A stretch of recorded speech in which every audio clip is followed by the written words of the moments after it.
Ang Sabah ay pag-aari pa rin ng Sultan of Sulu at hindi nabili ng Malaysia. Yan po kinilabasan ng paglilitis ng arbitral court.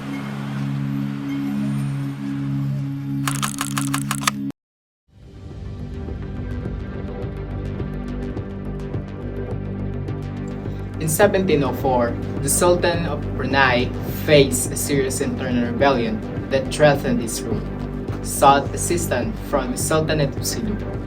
The Sultanate of Sulu helped to suppress the uprising, restoring stability to Brunei.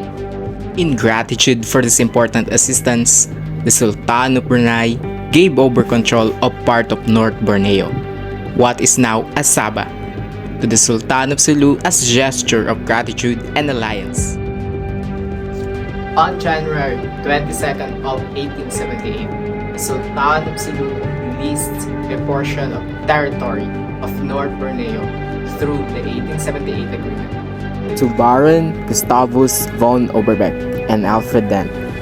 Oberbeck, an Austrian nobleman and former consul general in Hong Kong, partnered with Dent, a British merchant from a prominent London trading family, combining regional influence and financial strength to secure the deal. On November 1, 1881, the British Crown gave a royal charter to Alfred Dent and the British North Borneo Provisional Association, which later became the British North Borneo Company. The charter allowed them to govern and develop North Borneo, but it did not mean full British ownership. The company only acted as delegate of the Sultan of Sulu, and the Sultan still held sovereignty over the land. So basically, yung royal charter nun, parang official go signal galing sa British monarch. As in, binigyan nila ng right yung British North Borneo Company para mamahala sa Sabah. Kumbaga, sila yung inauthorize ng Crown para i-manage yung place. In 1888, North Borneo officially became a British protectorate under an agreement between the British government and the British North Borneo Company. Britain took control of foreign affairs and defense, while the company continued managing internal matters. This move, GB placed North Borneo, Sarawak, and Brunei under British protection, marking the start of stronger colonial rule in the area. In 1903, Sultan Jamalul Kiram II of Sulu signed what we now call the Confirmation of the Cession of Certain Islands. This agreement confirmed an earlier 1878 deal with the British North Borneo Company and clarified territorial boundaries in Sabah. The British gained full control over North Borneo and nearby islands, and in return, they promised an annual payment to the Sultan's heirs. But here's the twist. There was a big misunderstanding. And that's because the British saw the payment as part of a permanent cession, while the Sulu Sultanate viewed it as a lease or rental, meaning they thought they were only granting temporary rights.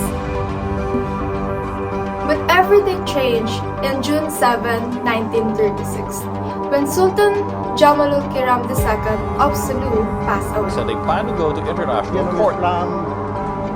His death led to a dispute among his heirs since there was no clear successor. Because of this, the annual payment for Sabah was stopped, and the authority of the Sulu Sultanate weakened. This event also affected the historical claim of the Sultanate over Sabah.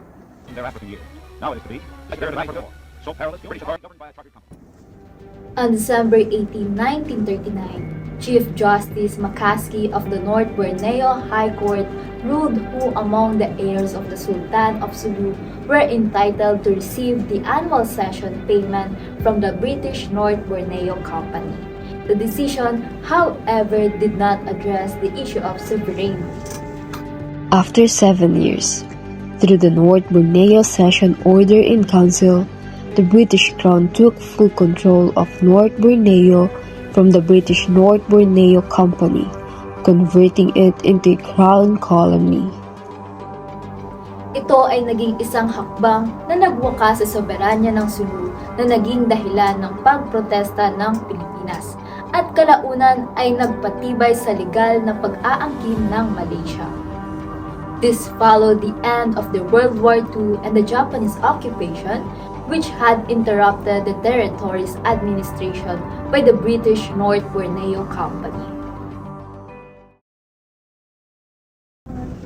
In 1950, a significant event occurred when the heirs of the Sultanate of Sulu reasserted their ownership claims over North Borneo. They reminded the British North Borneo Company and later the British government that North Borneo was only leased, not ceded. Under the 1878 agreement signed between the Sultanate of Sulu and British representatives. After a careful study of the Philippine claim, Macapagal, then a congressman together with other colleagues, filed a resolution for the pursuance of the claim by the government.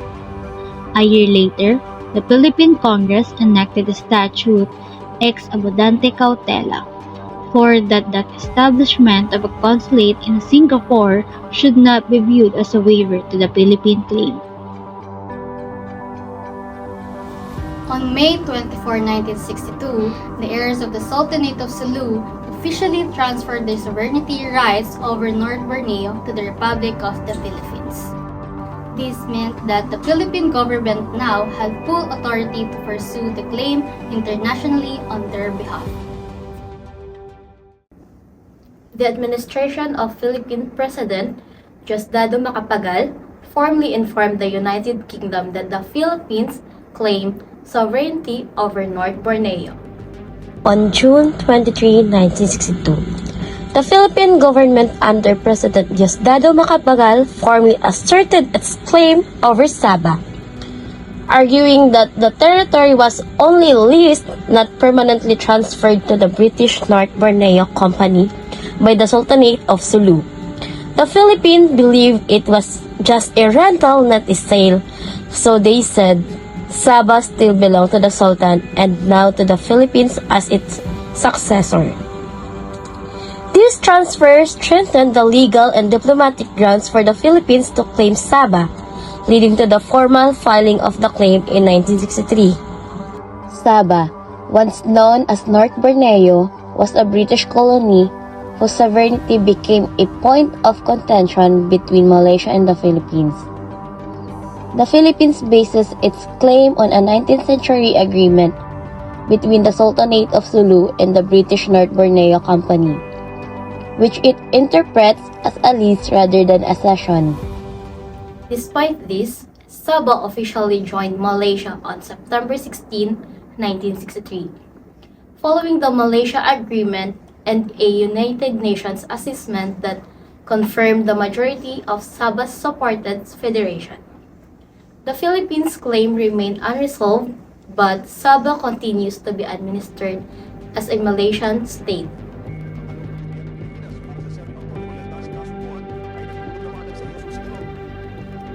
Noong 1967, may sikreto ang gobyerno ng Pilipinas na kinasakutan ang Sabah. It was called Operation Marteca, aimed at reclaiming Sabah from Malaysia. Around 200 young Filipino Muslim men from Sulu, Tawi-Tawi, and Basilan were recruited into a special group called Jabida. Ang mga kabataang Muslim na na-recruit ay sumabak sa matinding pagsasanay na tumagal ng halos isang taon sa Corregidor Island. In August 1967, both the Philippines and Malaysia became founding members of ASEAN, promoting regional unity despite their ongoing territorial tensions over Sabah. Pero noong March 18, 1968, natapos ang lahat sa isang malikim na trahedya, ang tinaguriang Jabida Massacre. Dito isinagawa ang parte ng planong lihim na pagdispute at pagsalakay sa Sabah laban sa Malaysia. Mga nasa 11 hanggang 68 tao o mga trainees ang nasawi. The incident sparked a sad expose and widespread public backlash. later contributing to the rise of the Moro insurgency.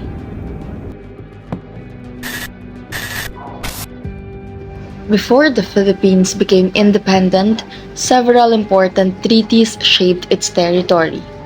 The Treaty of Paris in 1898 ended the Spanish-American War and transferred the Philippines from Spain to the United States, while the Cession Treaty of 1900 confirmed that all Philippine islands, even the smaller ones not named before, were under U.S. control.